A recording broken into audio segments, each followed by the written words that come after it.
प्रत्येक वर्ड का इसके साइंटिस्टों ने अलग अलग मीनिंग निकाला हुआ है। सी से कॉमन, कॉमनली, सामान्य। ओ से ऑपरेटिंग, चलने वाली। यम से मशीन, जिसकी हिंदी होगी यंत्र। पी से प्रपोजली, जिसका अर्थ है उद्देश्य। यू से यूज फॉर, उपयोग में, इसका हम उपयोग करते हैं। टी से टेक्निकल, जिसका अर्थ होता है तकनीक। ई से एजुकेशन, जिसका अर्थ होता है शिक्षा। आर से रिसर्च, जिसकी मीनिंग है खोज। ठीक। कंप्यूटर को बनाया किसने है? चार्ल्स बेबेज ने, जिसके फाउंडर या जनक माने जाते हैं चार्ल्स बेबेज, जिन्होंने 1812 से लेके 1833 तक इस क्षेत्र में काम किया। ये अमेरिका के गणितज्ञ थे, गणित के वैज्ञानिक। इनकी मशीन जो थी वो पहली ऐसी डिवाइस थी जो पहली बार दशमलव की गणना या दशमलव के बाद 20वें अंक तक उसकी गणना करती थी। आज हमको कोई अगर फैक्टोरियल मिल जाता है, मैथमेटिकल यदि वो मिल जाता है सॉल्व करने के लिए, तो हम जैसे मान लीजिए कोई विषम संख्या मिल जाती है तो हम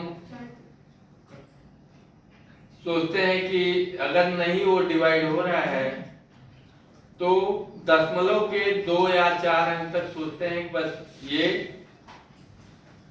क्लियर है, लमसम एक्यूरेट, हमको मतलब पॉइंट में 1-2 पॉइंट आगे पीछे हम कर लेंगे तो हमको एक्यूरेट आंसर मिल जाएगा। लेकिन चार्ल्स बेबेज की मशीन ऐसी पहली मशीन थी जो दशमलव में गणना करती थी और एक सेकंड में 60 गणितीय क्रियाएं करती थी। और उस समय करती थी जब बिजली की खोज नहीं हुई थी। इनके कंप्यूटर को रखने के लिए 800 मीटर एरिया की जरूरत पड़ती थी। और उस दौर में ये पूरे डिवाइस में एसी पार्ट्स लगाए हुए थे और पूरे एरिया को, मतलब 1 किलोमीटर में 200 मीटर कम, पूरे एरिया को एयर कंडीशन कर रखा था अपने मशीन को सेव करने के लिए, काम करने के लिए। ठीक है। ये 1812 से लेके 1833 तक इस डिवाइस पे काम किए। ये आपके कंप्यूटर को 3 इकाइयों में बांटा गया था, लेकिन चार्ल्स बेबेज के समय में इन इकाइयों को 5 इकाइयों में बांटा गया था। ठीक है। उनके समय में जो डिवाइस बना हुआ था उस समय 5 जो है यूनिट बने हुए थे। पहला इनपुट यूनिट, जिसमें आपका आएगा कीबोर्ड और माउस। ठीक है। इससे हम डाटा एंट्री करते हैं, तब वो प्रोसेसिंग करता है, उसके बाद हमको आउटपुट देता है। दूसरा है आपका सीपीयू, जो आपका मेन पार्ट्स ऑफ कंप्यूटर है।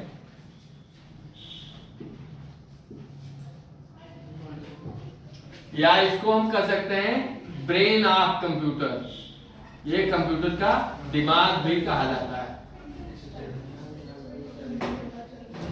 ठीक।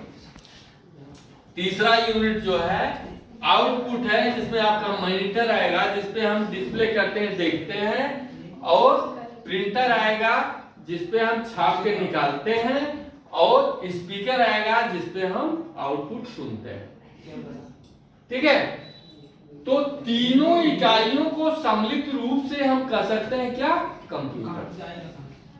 ठीक। अब इसके आते हैं मेन बेस पे। इसका बेस क्या है, किस लैंग्वेज में काम करता है?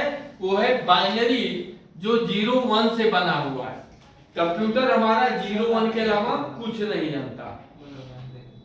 इसकी जो मेन भाषा है वो 0-1 से बनी हुई है। क्लियर।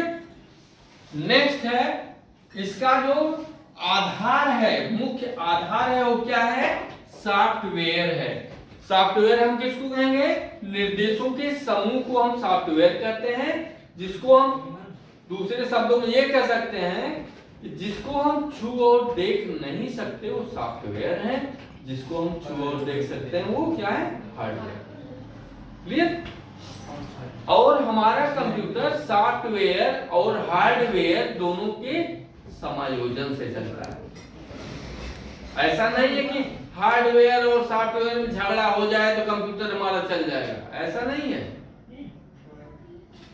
दोनों के सहयोग से ही चलेगा। जैसे आपको देखने में लगता है कि हमने कंप्यूटर में कीबोर्ड लगा हुआ है, माउस लगा हुआ है ना। तो क्या हम माउस को निकाल दें तो हम कंप्यूटर काम कर सकते हैं? नॉर्मल आदमी कहेगा नहीं कर पाएंगे, ठीक है। लेकिन हमारे कंप्यूटर में जितने भी डिवाइस लगे होते हैं, जितने भी कंपोनेंट लगे होते हैं, या जितने भी हार्डवेयर लगे होते हैं जिसको हम छू और देख सकते हैं, उसके सबके सॉफ्टवेयर पड़े होते हैं।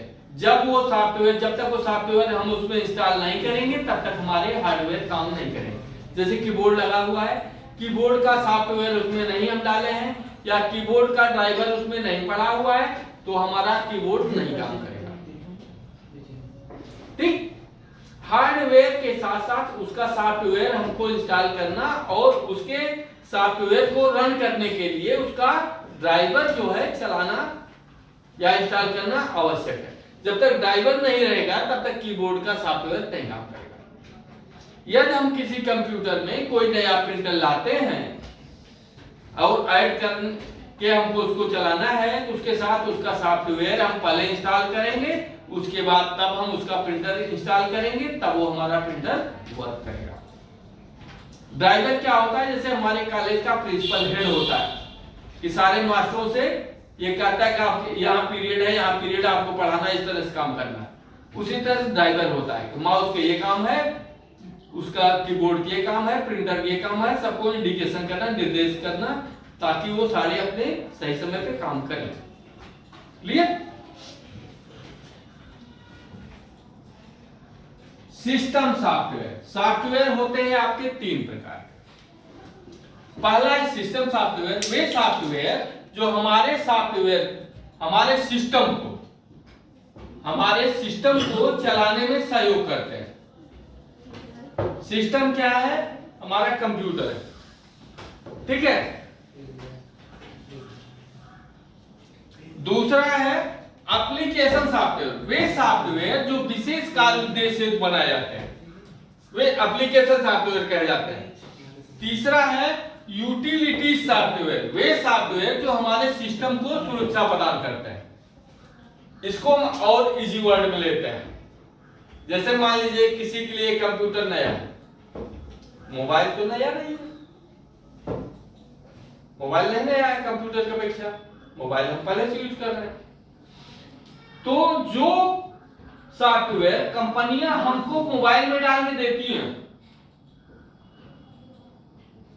वो हमारे क्या है, सिस्टम सॉफ्टवेयर। जैसे मोबाइल में या कॉलिंग का या इमेज का सॉफ्टवेयर नहीं होगा, क्या हम फोटो खींच लेंगे, कॉलिंग कर पाएंगे? नहीं कर पाएंगे। तो कंपनियां वही सॉफ्टवेयर डाल के देती हैं जो हमारे सिस्टम को या उनके सिस्टम को चलाने में सहयोग करती है, वो क्या होंगे, सिस्टम सॉफ्टवेयर। दूसरा है आपका एप्लीकेशन सॉफ्टवेयर। एप्लीकेशन सॉफ्टवेयर वे सॉफ्टवेयर होते हैं जो विशेष कार्य उद्देश्य से बनाए जाते हैं। जैसे चाहे हम जितना महंगा मोबाइल ले लें, 1 लाख का ले लें या 1.5 लाख का ले लें या 2.5 लाख का ले लें, ठीक है, कभी भी कोई मोबाइल आपको व्हाट्सएप, ट्विटर, इंस्टाग्राम लोड करके नहीं देता है, हमको अलग से लोड करना पड़ता है, हमको जरूरत के हिसाब से, क्या हमको जरूरत है, ठीक है। तो कौन से सॉफ्टवेयर हो गए, वो आपके एप्लीकेशन सॉफ्टवेयर हो गए। क्लियर। तीसरा है यूटिलिटी सॉफ्टवेयर, वे सॉफ्टवेयर जो हमारे सिस्टम को सुरक्षा प्रदान करते हैं, जिसमें कौन से आएंगे, एंटीवायरस, एंटीवायरस जब हमारे किसी फाइल पे या हमारे सिस्टम पे या हमारे मोबाइल पे या हमारे कंप्यूटर पे या हमारे लैपटॉप पे कोई वायरस अटैक करता है, उसके लिए हमको क्या करते हैं, एंटीवायरस लोड करके उसको स्कैन कर लेते हैं। जिस फाइल में वो वायरस अटैक किया हुआ है उसको हम डिलीट कर देते हैं या स्कैन करके क्लियर कर लेते हैं। क्लियर? वो होते हैं आपके एंटीवायरस सॉफ्टवेयर। इतना आपका क्लियर है आज? कल आपको हम बताएंगे